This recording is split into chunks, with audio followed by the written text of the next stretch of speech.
یاد رکھیں میلاد کی محفلوں کے وجود سے امت کی 6 صدیاں خالی گزری ہیں. 600 سال یہ چیزیں نہیں تھیں. اور ان 6 صدیوں میں مسلمانوں نے کبھی سیرت النبی کے نام سے کوئی جلسہ یا میلاد کے نام سے کوئی محفل نہیں سجائی. تو سب سے پہلے اس کا آغاز کہاں سے ہوا؟ 602 ہجری، یعنی حضور علیہ السلام کی ہجرت کے بعد اسلامی سال کے اعتبار سے 602 سال گزر گئے. سلطان ابو سعید مظفر اور ابو الخطاب ابن دحیہ، انہوں نے سب سے پہلے محفل میلاد کا انعقاد کیا. شروع میں 3 چیزوں کا اس میں لحاظ رکھا گیا. نمبر 1، پہلے ربیع الاول کی کوئی تاریخ متعین نہیں تھی، انہوں نے 12 ربیع الاول کو متعین کیا. یاد رکھیں کہ ربیع الاول کا مہینہ عام مہینوں کی طرح گزر جاتا تھا، صحابہ کی زندگی میں کوئی تذکرہ نہیں تھا، کیونکہ نبی علیہ الصلوۃ والسلام نے کسی رات کے ساتھ کوئی عمل کیا ہو، شب برات کے ساتھ ایک عمل کیا ہے تو اس کا تذکرہ حدیث میں موجود ہے. لیلۃ القدر کے فضائل بیان فرمائے ہیں تو اس کا تذکرہ حدیث میں موجود ہے. اور جس دن کے، جس گھڑی کے، جس وقت کے جو ہے فضائل بیان فرمائے ہیں یا کوئی عمل اس کے ساتھ منسلک کیا ہے تو اس کا تذکرہ حدیث مبارکہ میں موجود ہے. لیکن ربیع الاول کے پورے مہینے کا ایک ضعیف اور کمزور حدیث میں بھی تذکرہ موجود نہیں. تو گویا کہ اس کا تذکرہ ہی نہیں تھا.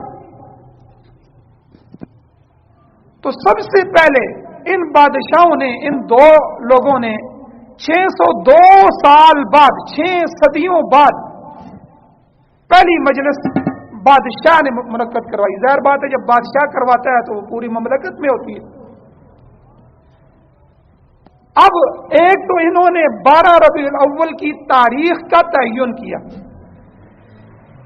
آگے چل کے میں ذکر کروں گا کہ اس 12 ربیع الاول میں بھی اختلاف ہے حضور کی ولادت. دوسرا کام انہوں نے یہ کیا کہ ان کو پتا تھا کہ عوام کے جمع ہونے سے اہل علم مطمئن نہیں ہوں گے، اس لیے انہوں نے علماء اور صلحاء کا اجتماع کروایا. اور تیسری چیز کہ اس ختم محفل پر طعام اور کھانے کے ذریعے نبی صلی اللہ علیہ وسلم کی روح کو ایصال ثواب کروایا. اب تاریخ میں یہ 2 آدمی خود کیسے تھے، ان کے بارے میں بھی اختلاف ہے کہ یہ کس قماش کے آدمی تھے. بعض مورخین نے ان کو کذاب اور فاسق لکھا ہے اور بعض نے عادل اور ثقہ بھی لکھا ہے، واللہ عالم. بہرحال جب یہ نئی رسم نکلی تو علماء امت کے درمیان اس کے جواز اور عدم جواز کی بات چلی. علامہ فاقہانی رحمت اللہ علیہ اور ان کے جو رفقا اور دوست علماء تھے، انہوں نے اس خود ساختہ قیود کی بنا پر کہ یہ آپ نے خود ہی قیدیں لگا دی ہیں، خود ہی تاریخ متعین کی ہے اور خود ہی یہ کام کر رہے ہیں اور دین کے نام پہ کر رہے ہیں، اس وجہ سے انہوں نے کہا ہم اس میں شرکت نہیں کریں گے. انہوں نے اس کو اسی وقت سے بدعت قرار دیا. لیکن بعض علماء، ہر زمانے میں سرکاری قسم کے ملا موجود ہوتے ہیں، ان کی مجبوریاں ہوتی ہیں، تو ایسے قسم کے علماء ان کے ساتھ چلے ہو گئے، انہوں نے شرکت کی. تو یہ رسم چل نکلی. پھر یہ صرف علماء اور صلحاء کے اجتماع تک محدود نہیں رہی بلکہ عوام کے دائرے میں آ گئی. پھر عوام نے نئی نئی اختراعات، نئی نئی بدعات، نئی نئی چیزیں جو ہے اس میں شامل کی. اور آج ہمارے سامنے عید میلاد النبی کی جو ترقی یافتہ شکل موجود ہے، اللہ ہی جانتا ہے آگے جا کے اور کہاں یہ جا کے رکے گی، پتہ نہیں رکے گی بھی کہ نہیں. تو یہ جو موجود ہے اس میں ہمیں اس کا جائزہ لینا ہے کہ آج جو کچھ ہو رہا ہے یہ کہاں تک درست ہے اور اس کی حیثیت کیا ہے. سب سے پہلے دیکھنے کی بات یہ ہے کہ جو کام جو فعل رسول اللہ صلی اللہ علیہ وسلم نے نہیں کیا، پھر صحابہ نے نہیں کیا، پھر تابعین اور تابعین کے زمانے میں بھی کبھی نہیں ہوا، بلکہ جس کے وجود سے اسلام کی 6 صدیاں خالی تھی، آج وہ اسلام کا شعار کہلا رہا ہے۔ لوگ کہتے ہیں جی یہ اسلام کا شعار ہے، اور اس شعار اسلام کو زندہ کرنے والے عاشقان رسول کہلا رہے ہیں، اور جو لوگ اس کا بائیکاٹ کرتے ہیں، اس نو ایجاد شعار اسلام سے نہ آشنا ہیں نہ واقف ہیں، ان کو نعوذ باللہ دشمنان رسول تصور کیا جائے۔ کاش ان حضرات نے کبھی یہ سوچا ہوتا کہ 6 صدیوں کے جو مسلمان ان کے اس خود تراشیدہ شعار اسلام سے محروم رہے ہیں، ان کے بارے میں تمہارا کیا فتویٰ ہوگا، ان کے بارے میں کیا کہا جائے گا؟ کیا وہ سب نعوذ باللہ دشمنان رسول تھے؟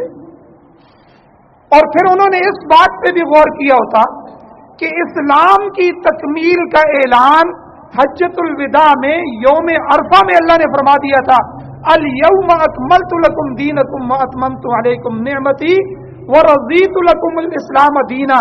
جب دین مکمل ہو گیا تو پھر اس کے بعد وہ کون سا پیغمبر آیا تھا جس نے اس کو شعار اسلام بنایا؟